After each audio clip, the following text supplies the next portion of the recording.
Welcome everyone to today's program. I'm Molly Gamble with Becker's Healthcare. The program will begin with a presentation, and we will have a question and answer session following completion of the presentation. You can submit any questions you have throughout the presentation by typing them into your control panel in the space labeled Enter a Question for Staff and clicking Send. Our presenters will attempt to answer as many questions as they can during the time we have, and will follow up on questions they do not have the opportunity to address. You'll receive an email within a week, about a week following the webinar, that will include instructions for how you can download a copy of the presentation. You will also receive a follow-up email shortly after completion of the program. You can submit your feedback or any additional questions at that time. This email will not include the presentation. It is now my pleasure to introduce today's presenters. I'm Molly Gamble, Editor-in-Chief of Becker's Hospital Review. Tressa Springman is Vice President and Chief Information Officer for LifeBridge Health in Baltimore. And Gautam Shah is currently Vice President of Product Management at Vocera, where he leads the strategy and commercialization of Vocera's portfolio of intelligent clinical communications products. I now love to jump into today's presentation. Next slide, please, Emma. So I'm going to get started today by posing a few questions. How do you define a positive patient experience at your hospital? What does that look like, and what does that involve? These questions are presenting themselves more and more as consumers begin to review hospitals and healthcare providers like any other service. And as a growing portion of reimbursement is tied to patient satisfaction and outcomes, these questions become more and more important. The Vocera Experience Innovation Network notes that positively influencing the patient experience occurs in hospitals where the human experience marries efficiency with empathy. Marrying efficiency with empathy. What a powerful definition, and what an inspirational idea. Yet how can clinicians begin to move the needle with this charge? And more importantly, how can hospitals help their staff do so? Next slide, please. In a recent study of chief experience officers, the Vocera Experience Innovation Network identified physician staff engagement via communication training as a leading initiative. 45% of CXO respondents have a communications training underway at their organization. As systems grow larger and more multidisciplinary, they're reassessing their communication strategies to ensure they account for multiple sites of care in a range of devices. The communication experience is not only related to patient satisfaction, though. It cascades to affect staff productivity and an organization's revenue and bottom line. Seamless internal communication can reduce hospital expenses by reducing overtime, expediting the admission to bed process, decreasing bed turnaround time, and avoiding unnecessary delays in the discharge process. Next slide, please. At Johns Hopkins Medicine, two high-level leaders recently worked together to find out what bothers their patients the most. The director of Hopkins Institute for Patient Safety worked with the patient relations director, and they went through patients' letters, feedback, and survey results. Together, they compiled a list of the most common grievances patients have about their hospital stay, and they shared these results with the public. And as I was reading the popular complaints, I was really struck by the fundamental nature of them and how patients' preferences were really quite simple. These are not lavish requests, as you can see here. Patients would like to sleep. Patients would like to know who is caring for them and updates about their care plans. And they'd also like to know if there's a delay, be it with a test result, a discharge, or another procedure. This type of feedback suggests the patient experience isn't so much about amenities, gourmet food, interesting artwork, or other tangible assets. Patient experience is really more about healthy communication that lessens anxiety and promotes their healing and recovery. So as we ask, what does a positive patient experience look like? Maybe we can think of the patient experience as synonymous with the communication experience. To build a high-quality communication experience, though, hospital care teams need the proper support. Tools can help care teams identify communication gaps at the patient level, the department level, and across the broader care continuum. Next slide, please. At this point, I'm going to turn the floor over to Tressa, who will tell us about LifeBridge Health System and how it evolved its communication strategy to support clinical efficiency and boost patient satisfaction. Tressa, it's great to have you join us today. Thank you very much. Thanks for having me, Molly. Next slide. So today, what I'm hoping to impress is 4 real key takeaways from my discussion for those of you who are on this journey along with us, which is there's really not a clear endpoint or time when you arrived, but it is a process because of the movement in the industry to enhance communication within your own organization and certainly on behalf of your patients. Really important, and I'll come back to this at the end, that basics count. It's really essential to understand what is foundationally important to the patients, the community that you serve, and the business problems that you're trying to solve within your organization. That will help influence your communication strategy. There isn't today a one-size-fits-all. As I mentioned, it's important to know what's important to you because that will influence your own unique priorities, both in terms of solutions, preferences, and timing. And then finally, the goal is to formulate a strategy knowing that you'll be revisiting it frequently based on these pretty foundational elements. Next slide. So at LifeBridge Health, perhaps similar to some of your organizations, our key mission statement is to maintain and improve health. A lot of the tenets of that, including patient and physician satisfaction, high quality, cost-effective care, graduate and undergraduate education, and a real embrace of diversity in our community are probably very much in alignment with many of your own organizations. Go ahead. LifeBridge is a diverse integrated delivery network. We have 4 hospitals. We have a number of different non-hospital entities, health and fitness.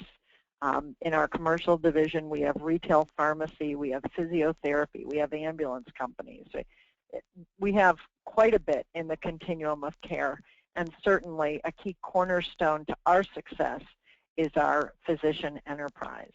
Next. This just demonstrates the continuum of care that we have. Certainly we're anchored today by our acute care and tertiary and quaternary care facilities, but we absolutely are growing on either ends of this spectrum, and that outpatient migration, that influence, that care in the home and community is one of those external influencing factors of an organization's communication strategy, but certainly not something that we were anticipating or highly focused on 10 years ago when we began this process. Next slide.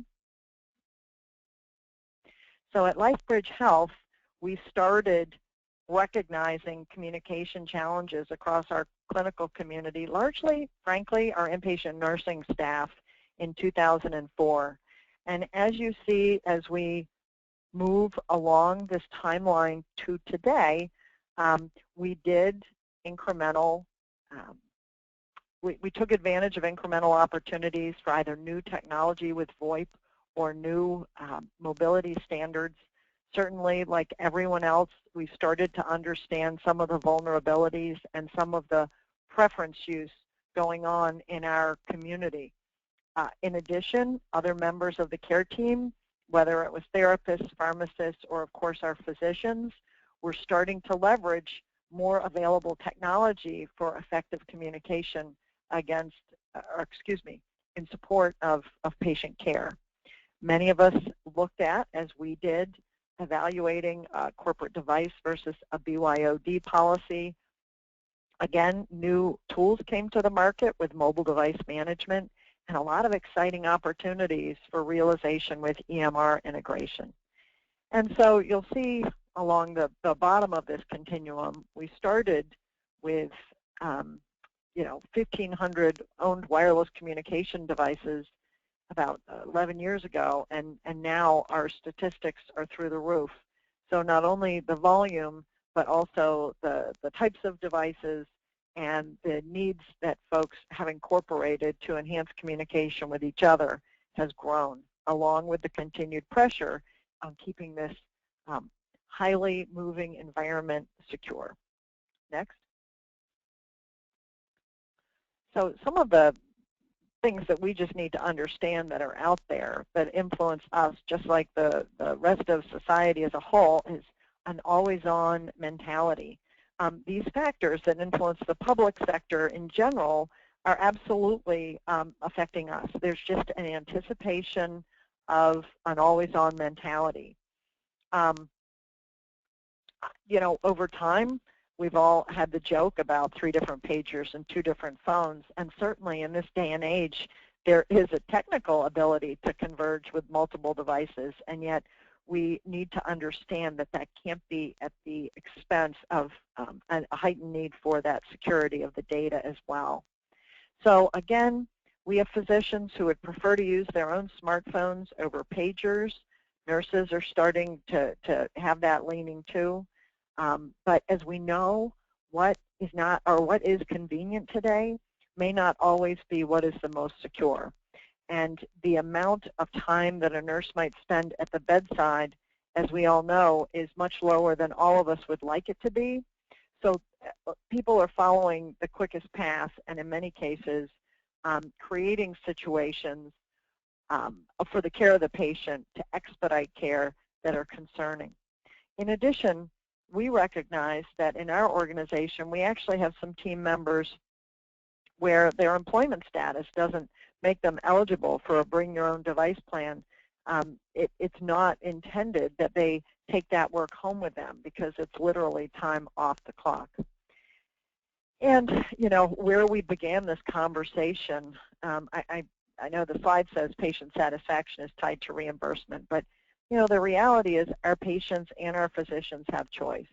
So we need to ensure that we are endeavoring to create an environment where we aren't increasing the barriers to effective communication.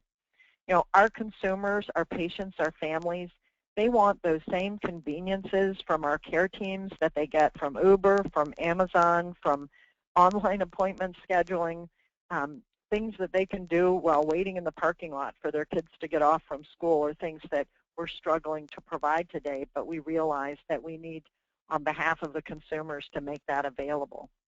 Next slide. As I mentioned before, our technologies need to help us return people to purpose. Our care teams can't be working for the technologies need to be working for them. So nursing satisfaction, as we know, they chose nursing as a profession. Their satisfaction can degrade as less of their time is spent side by side with patients.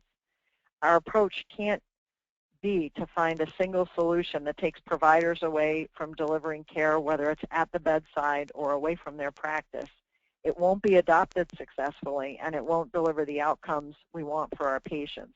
It's really just technology for technology's sake if we believe that there is a single core approach that everyone will have to step in line to use, even if it provides a negative impact on their care experience. Next slide. So a lot of discussion of late around bring your own device versus corporately owned. Certainly, we recognize that consumers have a choice, and we have different preferences in terms of the device that we'd like to use. It would be hopeful in this day and age that our communication infrastructure and rules definition in our organization shouldn't have to worry for which type of specific smartphone might be in use. So combine that with the always-on mentality, the desire for a 24/7 experience, the need for EMR integration, whether it's in an ambulatory setting when one of your chronic patients perhaps shows up in a local ER, or perhaps just through the inpatient experience, we realize that that single communication platform has now many purposes to serve. In addition, we have a lot of users here who started out in 2004 with a hands-free experience. And so that's perhaps a very different experience than some organizations for whom hands-free was never an option. So users are going to have a wide range of communication tools and many things to integrate over: email, phone, hands-free, EMR, etc. And, you know, frankly, as an organization, we want to be very prudent about not spending money twice. You know, buying one thing for a texting solution that'll need to be replaced later, one tool perhaps for our nurses and a different solution for our physicians. Now, there may be some incremental throwaways as technology matures, but obviously, well, at least for my organization, I don't have the ability to continue to spend money duplicatively to try and solve this problem. So that, combined with this knowledge that we do have staff that are effectively taking care of our patients and enhancing communications, that aren't paid to be off the clock and aren't reimbursed for their own equipment or time, and then, you know, with that oversight of the knowledge of increased data breach concerns that a BYOD program brings, you know, there's just this balancing act that we're today trying to navigate through. Next. So I probably haven't set the stage in a manner that anyone else isn't experiencing, but that doesn't mean that in this pretty ugly, evolving, and sort of no specific solution situation that progress is marching on, and the expectation that we will get to that future endpoint where communication is enhanced and folks just don't have to worry about the tool, the proximity, or the presence. Is really something that we just need to keep our eyes on. So we can't really sit on the sideline, but I would encourage others, as we've tried to do, to aggressively revisit the market, the external factors at play, and one's own organizational need to reframe this balance of security versus access and innovation. So again, to make sure that we're not just letting this current circumstance drive in total our need to change and improve over time. Next slide. So when we talk about the elements of a communication strategy, really critical that it be collaborative.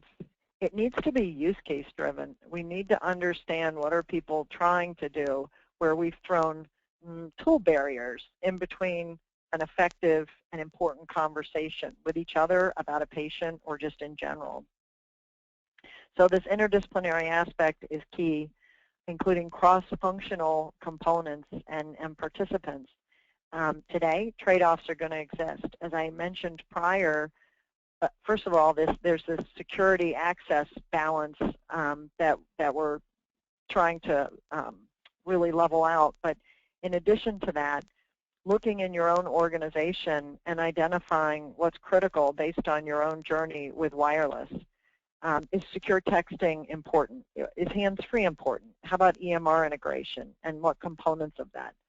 What about leveraging communication for other functionality, like on-call schedules for your physicians? And then, you know, widening that conversation beyond what are we going to do with it, with the device types, whether they're corporately owned, whether they're employee or stakeholder owned, and then the various operating systems, etc. Also, can't discount the key technology foundations you have in your organization. Some of you may already have solutions in some of these different areas, and those vendors may have roadmaps for which they're expanding capability for a broader wireless reach. So don't discount that. You know, some folks have already invested in multi or single carrier DAS that helps with signal. A lot of competition for the wireless network along with your medical devices or in the practice as we anticipate more mobility. So all of these factors, whether it's internal requirements or external needs, really need to be synthesized down to what is important for your organization, knowing that over time we'll probably all, I'm hoping, land in a place where there'll be some easier solutions that do accommodate all of these complex requirements. Next.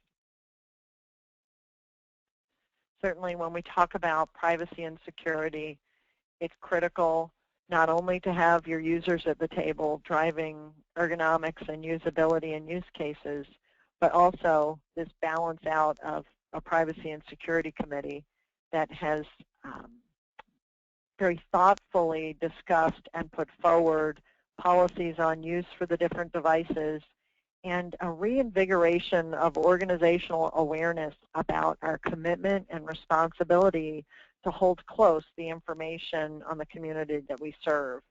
You know, I know that sounds trite, but convenience and our ability or inability to potentially be making bad calls about what tools we're using for communication today can really be mindfully, the behavior can really be mindfully changed when we remind our care team providers of some of the vulnerabilities that they may not even have been aware existed with those behaviors. So revising and revisiting just foundational awareness that perhaps many of us went through when we initially put into place the HIPAA privacy and security measures.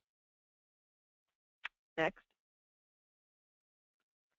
So I already talked a little bit about the right devices. I don't know if there's a right device. I think what we're coming to, just like personalized medicine, is personalized communication. And not just do different clinical roles have different device needs, whether you're in an infection-prone environment or you are with patients the majority of your day or not. But as we're finding, individuals have very different device needs. So again, the intent of the strategy would be to support, for us at least, both hands-free and smartphone, but to do so in as flexible a device environment as we're able to without compromising security. This is a real discovery period where we're identifying which new users actually need hands-free or just desire it, which users really should or shouldn't be using texting for communication. There's, you know, I'm sure many of you are starting to visualize a matrix, if you will, of requirements that then help you drive some of your trade-off decisions as you evolve to your future state. Next slide. So solution choices, as I've inferred, at least in my organization, where we've got a lot of very opinionated stakeholders, the solutions themselves aren't necessarily as clear and clean, and there hasn't been a single right tool. And so that really has resulted in the importance of assessing vendor partners as a fit. In other words, you know, really selecting more for the partnership and the roadmap and the vision of a vendor partner rather than just a specific tool or product. Really important to understand how their innovation matches your own organization in terms of tolerance for alpha, beta, you know, some of the more innovative ideas. That's got to be a fit. An understanding of the organization's foundational elements in the strategy absolutely need to be addressed by the vendor product roadmap, but also being able to look at not only the vendor's in-place tools for appropriateness, but also their roadmap as well as their ability to successfully evolve their future product. So not losing sight of where this is going. There are new stakeholders to communicate. There's going to be more disruption from the traditional means of clinical data collection. And this highly evolving space is really going to require some decisions that are as much on the strength and belief in a vendor's partnership and roadmap and vision alignment than what, quote, is being sold off the truck by them today. Next slide. So I know our own journey has really included piloting multiple solutions in many different use cases, trying to see if we can arrive at some lowest common denominators. Some of the technologies have worked, but not worked well together. Some have supported clinical workflows where others have been much more comfortable for an administrative delivery.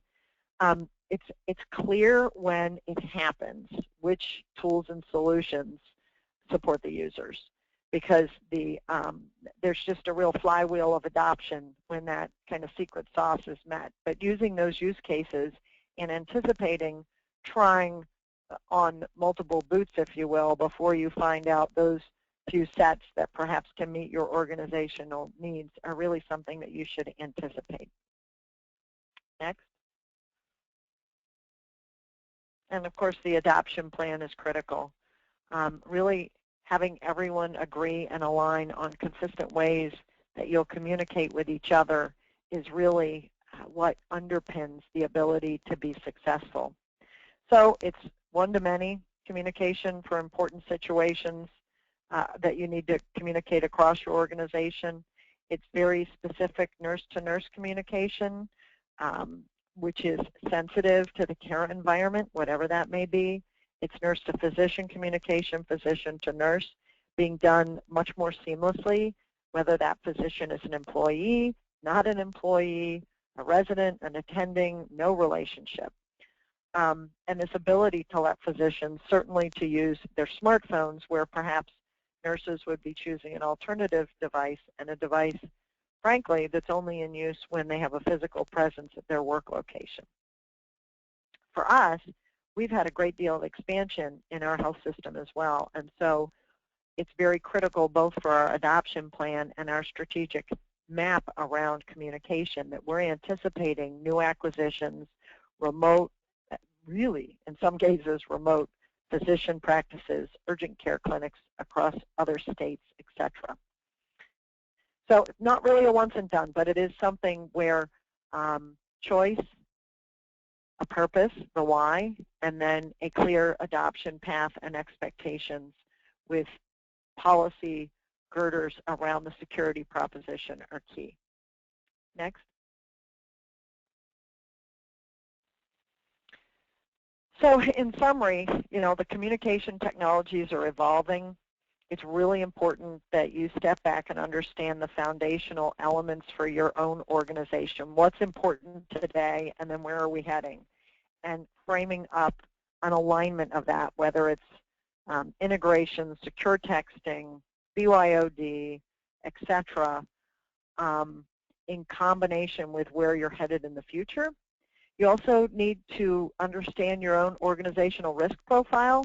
How much risk is the organization willing to accept in selecting a vendor partner whose technology may not all be there yet? To consider that you're really shopping more for a relationship than for a product. And probably the hardest thing, I know this is for me, and I won't speak on behalf of everybody else, is we have got to stop being constrained by the past, especially the healthcare past, because where we are headed is an exciting and scary place, but it's much more analogous to other industries. And the uptake and investment in these tools, as we're seeing, to benefit communication on behalf of our patients and on an enhanced patient experience at the end of the day, is what's going to drive these tools to help us better achieve our strategies. Thank you. Thanks so much, Tressa. G, I'm going to turn the floor over to you. Thanks, Molly. If you can go to the next slide. Before we get started with the rest of the presentation, I'd like to pose a question to the audience, and that is, what is the priority of optimizing clinical communications in your hospital or health system? The answers are pretty easy: high, medium, low, or not at all. And we'll just give everyone a minute to answer the poll, and we'll take a look at what the results are.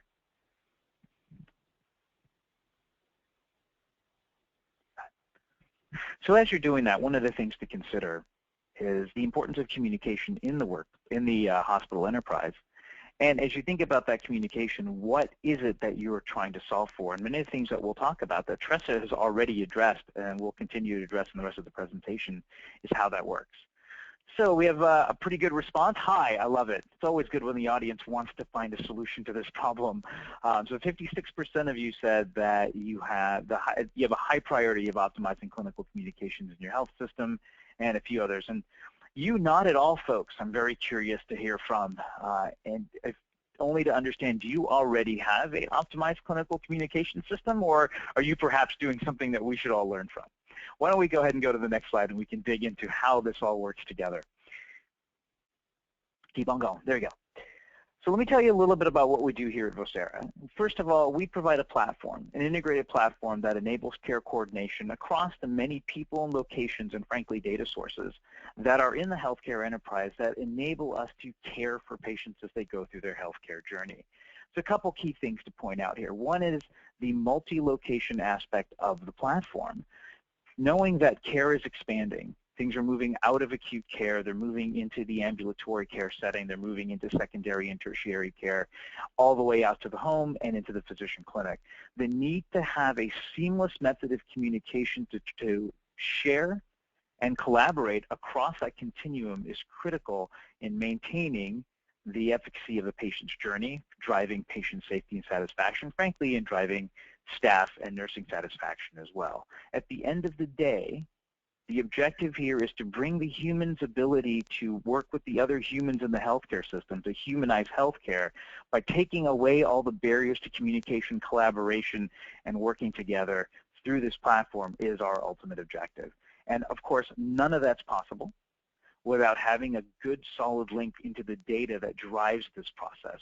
So not only is it an enterprise-grade communications platform that works across all of these people and locations, it's an enterprise-grade communications platform that digs into the data layer, brings that information up so that it can be made part of the communication. All again with the primary objective of allowing humans to work with other humans in the healthcare system. As Tressa put it, returning our people to purpose, letting clinicians, doctors, nurses, staff spend time doing what they need to do most, and that is working with the patients. Let me go to the next slide. There we go. So how do we do that? Well, it starts with a platform. And why does it start with a platform? And again, I'll go back to something Tressa pointed out, because this is not just a single point of time. It's a journey. So you need to work with a provider that has the ability to grow with you, to provide the services that you need as you go through this journey and increase your needs and increase the sophistication and maturity of your communications process. So what happens at the platform level? Well, at the end of the day, this is all about communication. So what's fundamental in communication?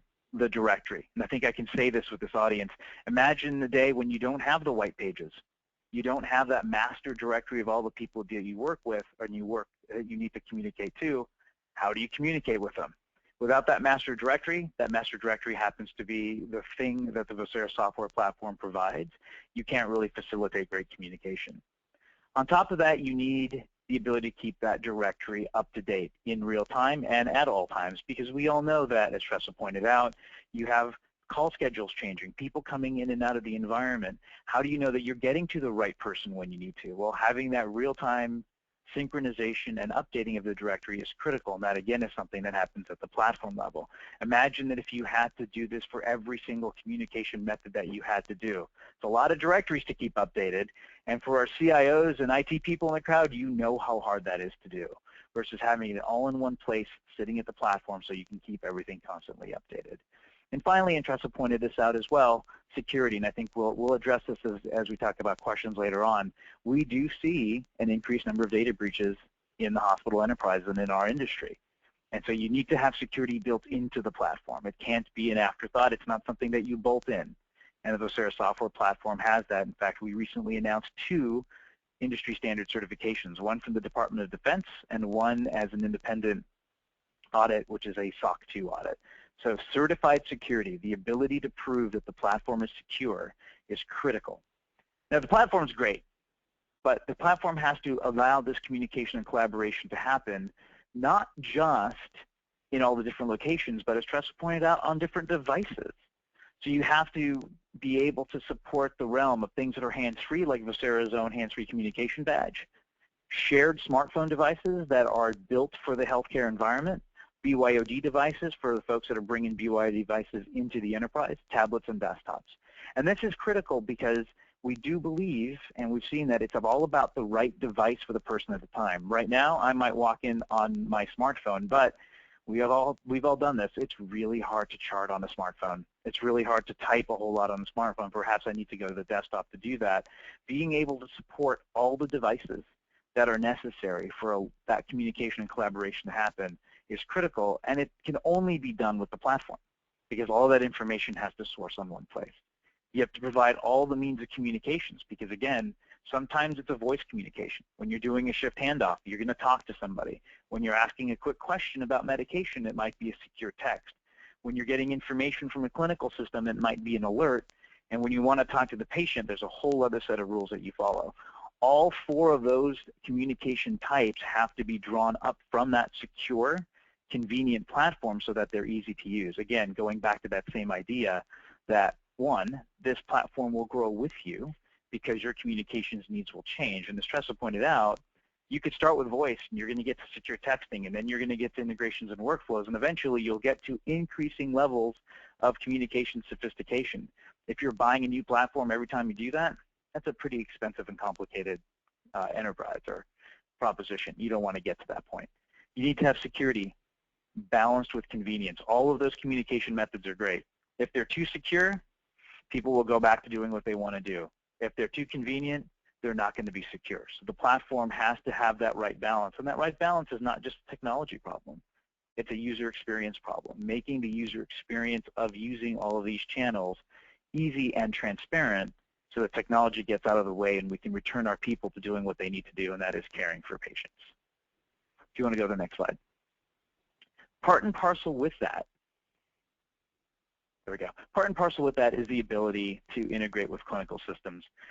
Communication is one thing, and we all can manage our voice communications and our secure texts, but bringing information from the EHR, bringing it from clinical systems like physiological monitoring systems or nurse call systems is critical to driving better communication in the environment and making it available to everybody. So one of the key aspects of the Vocera platform is a dedicated workflow and integration platform that allows us to use both standards-based and customized integration methods to bring information out of EHRs, out of those clinical systems, and make it part of the flow. Fundamental to making the sophistication of the communications platform better and more usable is bringing data into it. And the example I always use before we go to the next slide is imagine we did this entire presentation, Tressa, myself, and Molly, without the benefit of slides. That's the value of context. That's the value of the data. It brings context to what the communication is, makes communication more effective. Go to the next slide. And finally, as Tressa pointed out, it's not just technology. It's people, process, and technology. The technology is there to solve the problem, but the people that are using the technology have to be in a place where they understand what the problems are and how they're going to be solved. There have to be policies that live around those people to drive compliance, and there have to be the use cases defined that drive actual usage and adoption.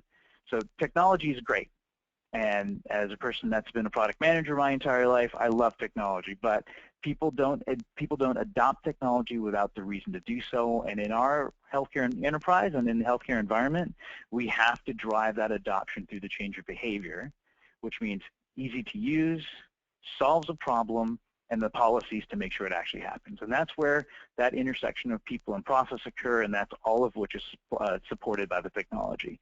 The customer success model used by the Vocera team engages all three of these because we understand that you can bring technology in the environment without the people's engagement. Tressa pointed out that multidisciplinary engagement and the processes and policies to drive compliance, the technology will just be yet another technology that comes into the environment. And finally, all of that comes together on the next slide to give you what it is that is our mission and what we give to the healthcare enterprise. And that is effortless communication, seamless collaboration resulting in high-quality care. Returning humans to the business of what they do in the healthcare environment, and that is taking care of other humans by being able to reach the right person when they need to, on the device they need to, with the information they need to facilitate this quality of care. So I really appreciate everyone's time today. I'll hand it back to Molly for Q&A. Thanks, G, and thank you to Tressa as well for a very informative and enjoyable presentation. So we'll now begin the Q&A portion of the program. As a reminder, you can submit any questions you have by typing them into your control panel in the space labeled Enter a Question for Staff and clicking Send. The presenters will attempt to answer as many questions as we can during the time we have for Q&A, and we'll follow up on the questions we don't have a chance to address. So it looks like a few questions have come in here. Tressa, this one came in for you. It's about the composition of your team. Who were the primary members of the teams that helped guide wireless and now mobile communication policy creation? Who, besides yourself, helped drive those teams and decision-making processes? Thank you. So this is specific to policy. So we implemented or instituted a security and privacy governance structure, a specific committee, and it includes representation from our acute hospitals, our physician enterprise, but it also includes human resources, because we realize the need for effective organizational awareness and communication. It includes legal counsel. It includes our chief compliance officer and my both CTO and CMIO. Okay, thank you. G, this one came in, and it's something that you touched on earlier in your remarks, but an attendee said that he would like you to speak more about the incidence of data breaches, how front page news reports 42% and more of all data breaches occur in healthcare. Thanks, Molly. Yeah, so clearly we've all been reading the same literature, and this is a scary thing because as we look at what happens in the healthcare enterprise, there's a level of investment that goes into IT in general, and then you look at similarly regulated industries like financial services or education or even core telecom that have these same problems, the percentage of revenue that we spend as a healthcare industry is pretty small compared to what everyone else spends. So it requires a couple things. And I heard this actually, I'm not going to give Beckers a plug, but I'll give them a little bit of a plug. And I heard this at the last CIO CEO forum. It's just a matter of time before one of us has to stand up and get on the wall in the front page of Wall Street Journal and explain what happened to our data. So it really comes down to, if we can't spend the money to put in the level of security that we need to and do it in a backwards compatible way, because we have a lot of systems we have to go secure. We have to manage this via policy. We have to manage it in such a way that the platforms that we put in and the applications that we use, and Tressa made a really great point about this, they have to have that security built in, and they have to have the security inherent in what we do, and that's got to be one of the key decision criteria when you're putting in a communications platform is your vendor, of course what Sarah has, spent the appropriate time and gotten the appropriate certifications, not only to be able to say, yes, we are secure, but have the objective third-party proof to say that that security actually exists. Okay, thank you. So this question came in, and I think both of you can probably speak to this. It's about the integration with the EHR. What does that look like? So Tressa, I'm not sure if you want to detail that in your organization, or G, overview of that, but is there patient context? What does the integration with the EHR look like? So that is something that I have in one of my hospitals and not in the other organizations at this point. We do have, as I mentioned, we actually have a number of pilots right now and are just navigating the waters on what are those fewest solutions that can provide the function feature to the different audiences and use cases that we've framed up. So I can't say we've completely landed there yet, just to be honest, Molly, but we all, I know, at least at LifeBridge, anticipate that this is going to be a key critical requirement as we do more work in population health, not just the integration with our clinical systems, but potential need for integration with CRM, customer relationship management systems, that ideally for us will be helping manage the communication preferences of all of the stakeholders in the organization. And Molly, from our perspective, the importance of EHR integration in the communications flow is critical, because the EHR is the source of knowledge. It's where all the data lives around the patient. So the way it looks for us is really threefold. There's one set of information that lives, or one set of data that lives inside the EHR, and that's the care team roster. But it's only part of the care team roster. So how do you pull that information out of that and create that master care team roster that allows you to look at not only providers, physicians, nurses, staff, and everyone else that surrounds the patient? So that's one area of integration that the Vocera platform enables. The second one is around the alerts and the information necessary to drive patient care. And that comes into the realm of clinical context, lab results, and all the clinical data, the clinical alerts that surround that patient.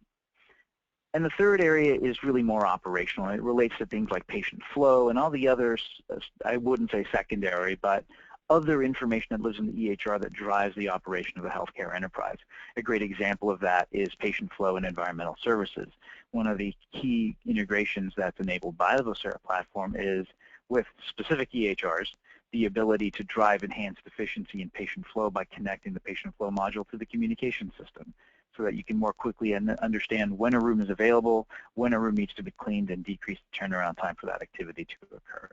Net of it is, without having a dedicated integration platform whose function is to drive that communication back and forth, and that's the machine-to-machine communication between those clinical systems and EHRs and your communication platform, you're stuck in a place where you struggle to get that very critical data into the communications flow. Wonderful. That's a great overview. Another question that's come up is about the ability to deactivate a device. An attendee wanted to know, how important is it to have the ability to remotely deactivate a mobile device?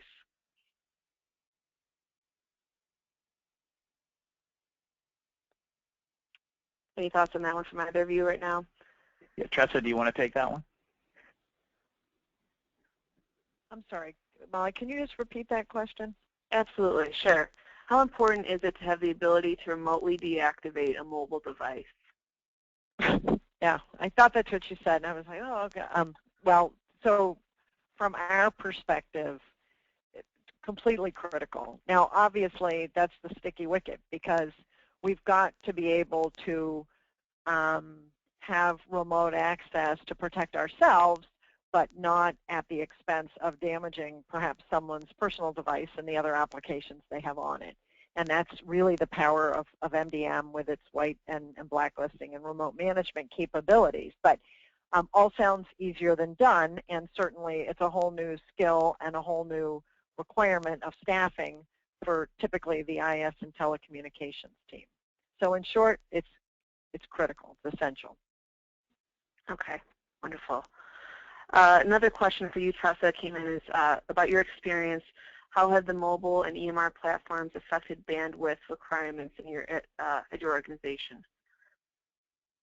So yeah, I mean, to me, it's just it's a competitive landscape, right? So it's really hard to know if VoIP or wireless or cellular or our clinical devices, they're all competing for various parallel roads, if you will, on that highway, that information highway.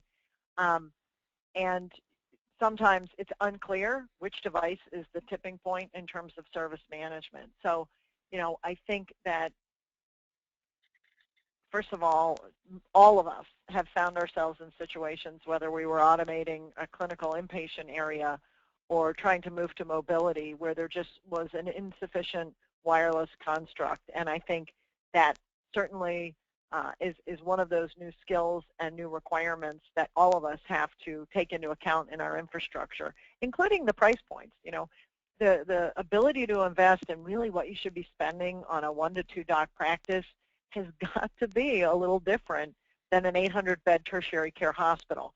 And yet, again, it just polarizes or it highlights the differentiating need for balancing out the solution with the appropriate context. So there's just a lot of competition for communication devices, and sometimes we absolutely have service issues, and it's unclear which device was the tipping point. So I think that's something we're all going to have to get a lot smarter about, especially around quality of service.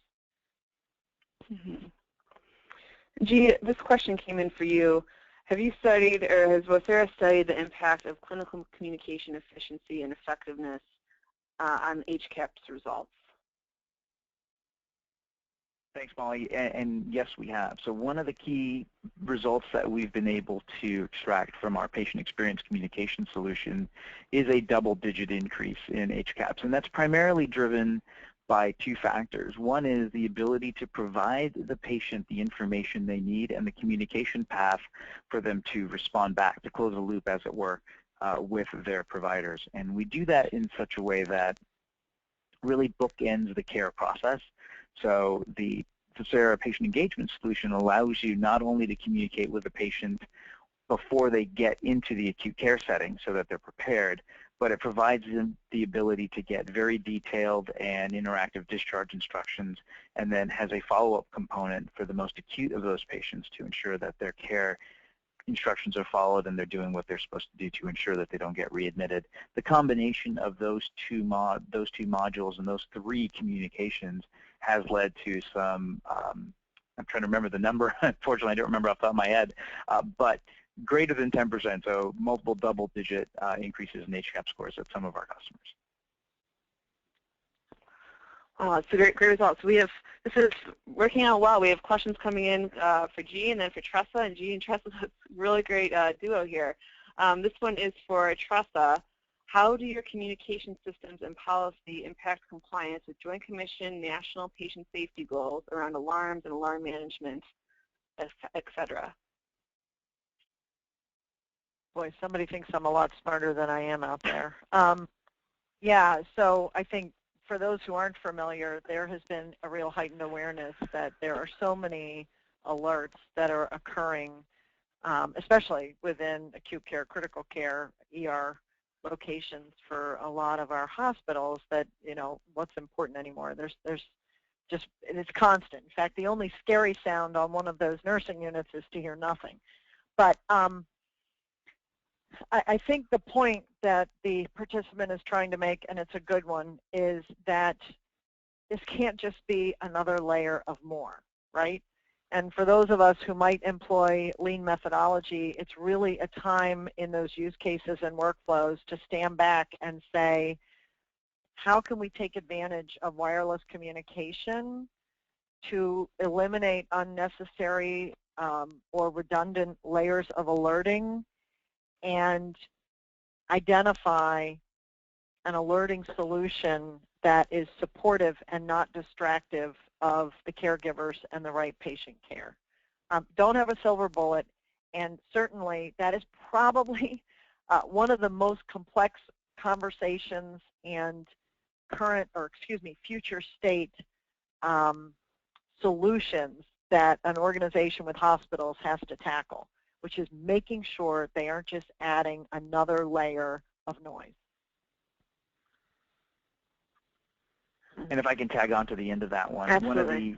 one of the key parts of the Vocera Collaboration Suite, which is our premier smartphone application, is a module that allows us to connect directly to selective physiological alarms, specifically cardiac alarms, to drive the reduction of alarms in and alarm fatigue in that environment. So through the combination of robust analytics, which allows either the biomedical, the IT, or the responsible group within the hospital to first assess what the alarm frequency and alarm issues are, and then a handset application, in fact, an FDA-cleared Class 2 medical device handset application that allows you to look at those alarms, understand their source, look at waveforms, and then go address them in a closed-loop fashion, is something that the Vocera platform, as well as the collaboration suite, can do to help address that national patient safety goal.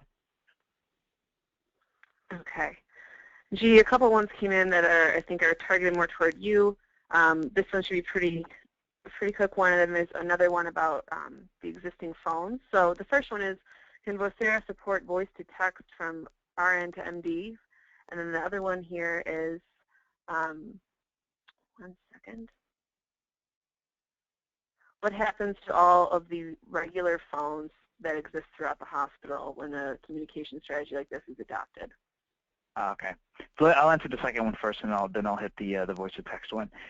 Okay. It's an interesting question, because as we look at the healthcare enterprise and we have conversations with folks like we have attending the webinar, that question does come up. Well, I've made a legacy investment. There's a desk phone everywhere in the hospital. Do we get rid of those things? And frankly, our answer is no, because they're just another endpoint that needs to be available. At the end of the day, sometimes you just want to pick up a phone, a regular phone, and have a conversation.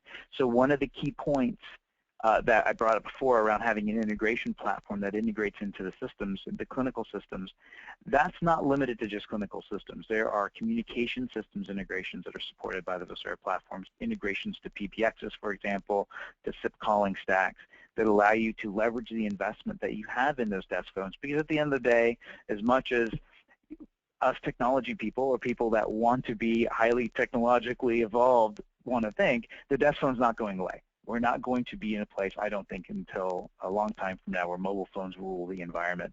Tress, I'd love to hear your opinion on that, but the net of it is I don't think those devices go away. They just become part of the integrated communication system.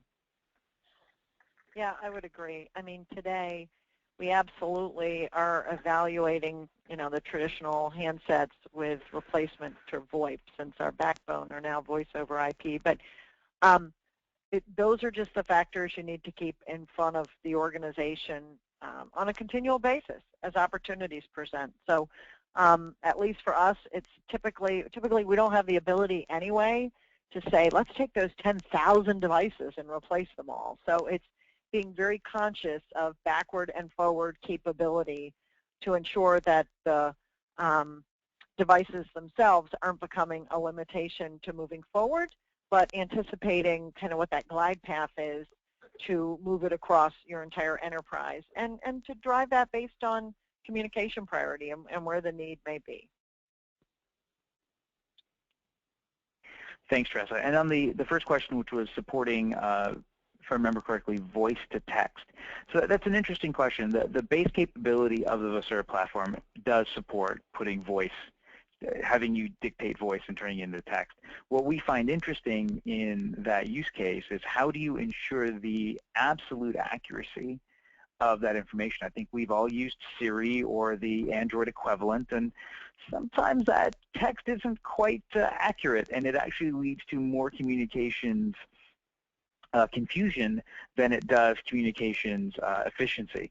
So it's something that we look at very closely and enable, but really work with our customers to understand what is the workflow, what is the use case that enables that, and is that something that's truly what you want to be able to do inside your workflow versus making a phone call or sending a text.